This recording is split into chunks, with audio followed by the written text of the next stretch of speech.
A round balloon of radius r subtends an angle alpha at the eye of the observer, while the angle of elevation of its center is beta. We have to prove that the height of the center of the balloon is r sin beta cosec alpha upon 2. तो पहले आप देख लो, ये एक balloon है। ये जो balloon है, ये ऑब्जर्वर की आंखों में जो एंगल बनाता है वो अल्फ़ा है। ओके, यहाँ पर इस एंगल के बारे में ये नहीं लिखा हुआ है कि ये एंगल ऑफ एलिवेशन है या एंगल ऑफ डिप्रेशन है। सिंपली ये लिखा हुआ है कि ये बलून ऑब्जर्वर की आंखों में अल्फ़ा एंगल बनाएगा। तो ये आप बलून देख लो। ओके, और ये पी पॉइंट पर कोई ऑब्जर्वर खड़ा है। तो अगर बलून से आपको समझना है कि बलून से ऑब्जर्वर की आंखों में एंगल कौन सा बनता है, तो बलून के एक एंड से एक लाइन ऑब्जर्वर की आंखों तक आएगी, दूसरे एंड से एक लाइन ऑब्जर्वर की आंखों तक आएगी। इनके बीच जो एंगल बनेगा ना, इसे हम बोलते हैं angle subtended by balloon in observer's eye. So इस एंगल की बात हो रही है, ये एंगल अल्फ़ा गिवन है। आई होप आपको इतना समझ में आ गया कि बलून ने ऑब्जर्वर की आंखों में जो एंगल बनाया है वो अल्फ़ा है और वो ये अल्फ़ा है। आगे बढ़ते हैं। While the angle of elevation of it centre, balloon के सेंटर की बात हो रही, तो बलून का सेंटर यहाँ कहीं होगा। इसका एंगल ऑफ एलिवेशन बीटा है, तो ऑब्जर्वर यहाँ है। एंगल ऑफ एलिवेशन के लिए ऑब्जर्वर क्या करता है, वो जिस ऑब्जेक्ट या जिस पॉइंट को देखने को बोला गया है उस पॉइंट को देखेगा। मतलब ऑब्जर्वर यहाँ से सेंटर की तरफ देखेगा, इस लाइन में देखेगा। ओके, देन एक हॉरिजॉन्टल लाइन ड्रॉ की जाएगी। हॉरिजॉन्टल लाइन और ये लाइन ऑफ साइट के बीच जो एंगल होगा वो एंगल ऑफ एलिवेशन होगा और उसकी वैल्यू बीटा गिवन है। ओके, तो फिलहाल आपको समझ में आ जाना चाहिए कि एंगल ए पी बी की वैल्यू अल्फ़ा है and angle O P L की वैल्यू बीटा है। उन्होंने बोला है कि प्रूव करो that the height of the centre of the balloon is R sine beta cosec alpha upon 2। Height of the centre of balloon, तो centre तो ये हो गया और इसकी हाइट, अब कहाँ से हाइट कुछ भी नहीं बोला गया, मतलब ग्राउंड से हाइट। तो हमें ग्राउंड से हाइट बतानी है, मतलब हमें ओ एल की वैल्यू बतानी है। यही ग्राउंड की, यही बलून के सेंटर की हाइट है ग्राउंड से। तो प्रूव करते हैं कि ओ एल की वैल्यू या फिर ये हाइट इतनी होने वाली है। चलिए शुरू करते हैं। पहले हमें राइट एंगल ट्रायंगल ढूंढना पड़ेगा। तो एक राइट एंगल ट्रायंगल, तो हमें मुझे ये दिख रहा है O P B. O P B एक राइट एंगल ट्रायंगल है। ये राइट एंगल ट्रायंगल इसलिए है क्योंकि आप देखो ओ बी एक रेडियस है और पी बी टैंजेंट है। पी बी टैंजेंट है क्योंकि जो लाइन सर्कल को टच करके निकलती है उसे हम टैंजेंट बोलते हैं। ओके, तो पी बी टैंजेंट है, ओ बी रेडियस है, इसलिए इनके बीच जो ये एंगल बनेगा वो 90 बनेगा। Triangle O P B right angle triangle है। हम इसमें यूज़ करते हैं trigonometry. In triangle O P B हम इसमें यूज़ करते हैं कोसेक। कोसेक थीटा की वैल्यू हाइपोटेन्यूज अपॉन परपेंडिकुलर होती है। मैं कोसेक इसलिए यूज़ कर रहा हूँ क्योंकि जो हाइट मुझे प्रूव करनी है उसमें कोसेक की हेल्प ली गई है। ओके, तो इसलिए मैं कोसेक ले रहा हूँ। अब आप देखो, ये पूरा एंगल तो अल्फ़ा था, ये पूरा एंगल अल्फ़ा था। ओके, ये जो दो ट्रायंगल्स आपको दिख रहे हैं, triangle A O P and triangle B O P, ये कॉन्ग्रेंट हैं।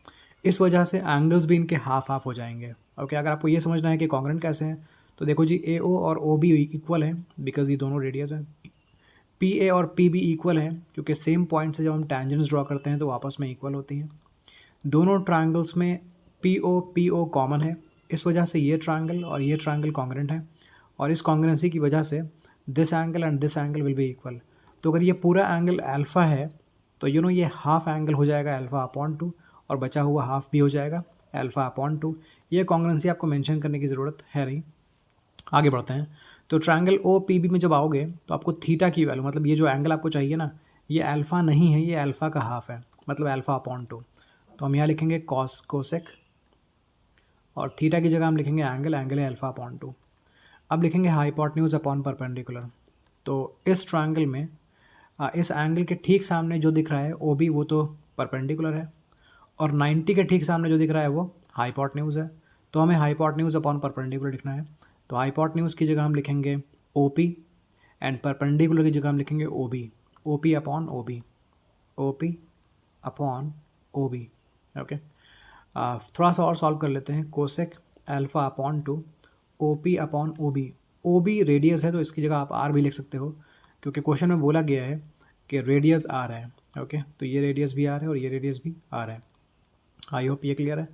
अब यहाँ से मैं ओ पी की वैल्यू निकाल लेता हूँ। तो ओ पी की वैल्यू निकालने के लिए आर को भेजना पड़ेगा लेफ्ट साइड में। जब आर लेफ्ट साइड में जाएगा तो वो कोसेक अल्फा अपॉन 2 को मल्टीप्लाई करेगा, तो आपको ओ पी की वैल्यू मिलेगी R multiplied by cosec alpha upon 2। ठीक है जी, चलिए आगे बढ़ते हैं। अब हम आते हैं दूसरे राइट एंगल ट्रायंगल में।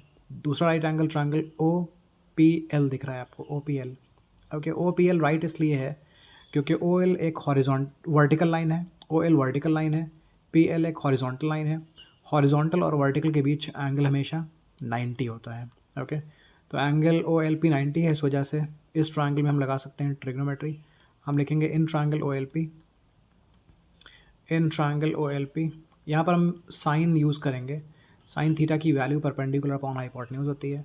साइन थीटा यूज़ करने का रीज़न ये है कि आप देखो जो मुझे प्रूव करना है उसमें साइन की हेल्प ली जा रही है, तो इसका मतलब मुझे आइडिया मिला कि साइन की ज़रूरत पड़ रही होगी। तो इस ट्रायंगल में थीटा की वैल्यू ये है, आप देखो ये थीटा है और थीटा की वैल्यू बीटा है, तो मैं साइन थीटा की जगह साइन बीटा लिखूँगा। साइन थीटा की जगह मैं साइन बीटा लिखूँगा। परपेंडिकुलर और हाइपोटेन्यूज, तो इस एंगल के ठीक सामने जो ये साइड दिख रहा है ये परपेंडिकुलर है, मतलब ओ एल परपेंडिकुलर है, और हाइपोटेन्यूज 90 के ऑपोजिट है, मतलब ओ पी हाइपोटेन्यूज है, तो O L upon O P लिखूँगा मैं, O L upon O P. अगर मुझे यहाँ ओ पी की वैल्यू चाहिए होगी तो मैं लिखूँगा O P is equals to O L upon sine beta. Okay, तो ये सेकेंड इक्वेशन है और ये फर्स्ट इक्वेशन थी। फर्स्ट इक्वेशन से भी आपको ओ पी की वैल्यू मिल गई थी, सेकेंड इक्वेशन से भी आपको ओ पी की वैल्यू मिल गई थी। तो अगर ये दोनों ही वैल्यूज़ ओ पी की हैं तो इन दोनों को इक्वेट कर सकते हो आप। तो चलो हम फर्स्ट और सेकेंड इक्वेशन से कंक्लूजन ये निकालते हैं कि दोनों ओ पी की वैल्यूज़ को इक्वेट कर सकते हैं। तो फर्स्ट ओ पी की वैल्यू है R cosec alpha upon 2, R cosec alpha upon 2, and दूसरी ओ पी की वैल्यू है O L upon sine beta, O L upon sine beta. Okay, इस साइन बीटा को आप भेज दो लेफ़्ट साइड में, तो अभी तो ये डिनोमिनेटर है, लेकिन लेफ़्ट साइड में आकर ये न्यूमिनेटर बन जाएगा, मतलब ये हो जाएगा R into cosec alpha upon 2, और इसी में ये मल्टीप्लाई हो जाएगा अगर sine beta is equals to O L. O L का मतलब क्या है? ओ एल का मतलब वही हाइट है जो हम फाइंड करना चाह रहे थे। ओ एल यही वो हाइट है जो हम फाइंड करना चाह रहे थे, और देखो आपको ओ एल की वैल्यू वही मिली है जो आपको प्रूव करना था, R sine beta cosec alpha upon 2, यही चाहिए था। इनका ऑर्डर बदलने से कोई फ़र्क पड़ता नहीं है, जैसे 4 मल्टीप्लाइड बाय 3 लिखें या 3 मल्टीप्लाइड बाय 4 लिखें, कोई फ़र्क नहीं है, दोनों का मतलब 12 ही है। आई होप ये क्लियर है। कहीं कोई प्रॉब्लम है तो प्लीज़ आप कमेंट सेक्शन में लिखो। Thank you.